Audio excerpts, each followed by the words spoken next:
In our previous video, we examined why Kitab Sulaim ibn Qais cannot be treated as a reliable historical source. If you haven't seen that episode yet, we recommend watching it first. The link is in the description below. In this video, we turn to Sulaim's account of what happened immediately after the Prophet's death. We will outline several key points from his narrative. Some of these points will be familiar to many viewers, often repeated in popular history books and mentioned from the pulpit, while other elements are far less known, yet still circulated in certain circles as though they were established facts.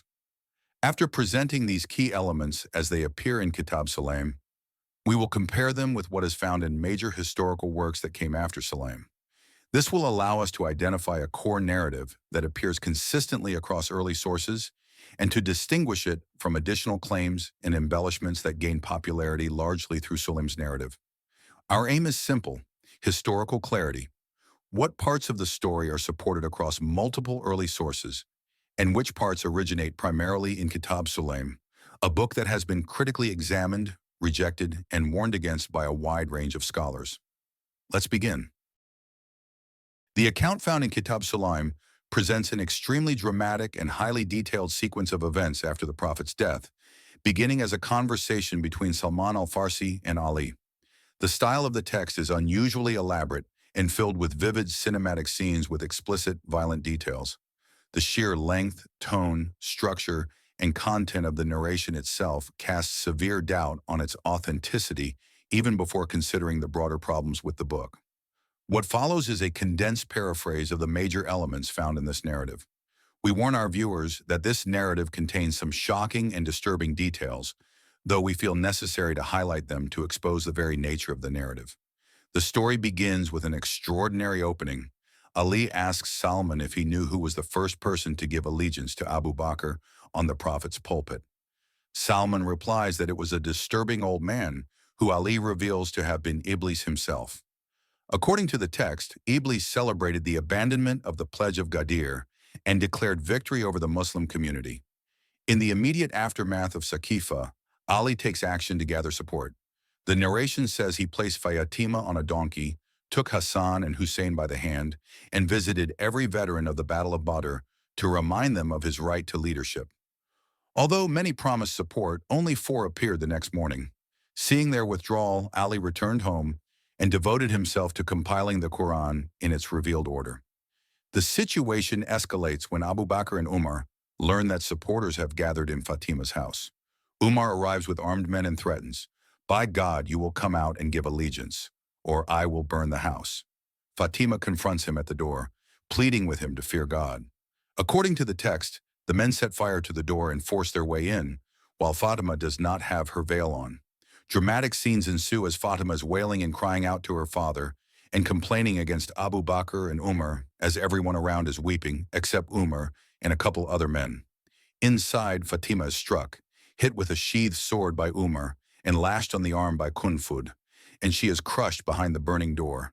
She miscarries her child, fractures a rib, and remains bedridden after the event, succumbing to the injuries. Ali attempts to defend his home, but is overpowered by numbers. A rope is thrown around his neck, and he is dragged toward the mosque where Ali presents his case, recounting the Prophet's public declarations at Ghadir and other events. According to the text, several companions confirm having heard these statements. Ali then accuses a group of having made a secret pact inside the Kaaba to divert leadership away from the Prophet's family. Abu Bakr responds with surprise and asks how Ali became aware of it.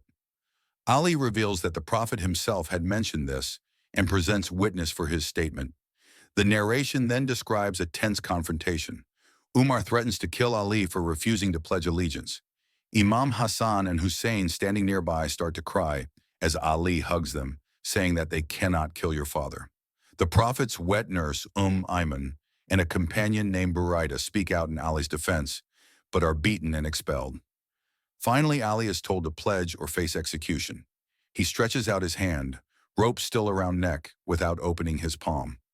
Abu Bakr strikes it, treating it as a complete pledge.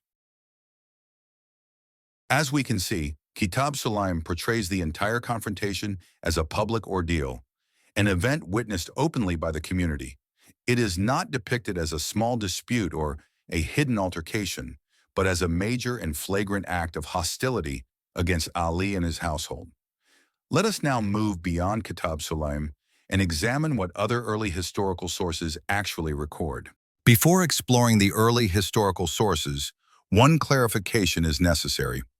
The confiscation of Fadak, Lady Fatima's protest, and the aftermath of that dispute form a related yet separate and well-attested chapter of early Islamic history.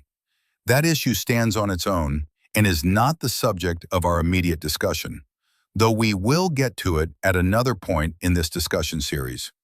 Our current focus is specifically on the events tied to the immediate aftermath of the Prophet's passing, Saqifa, Ali's disputed allegiance, and what reportedly transpired at the house of Ali and Fatima.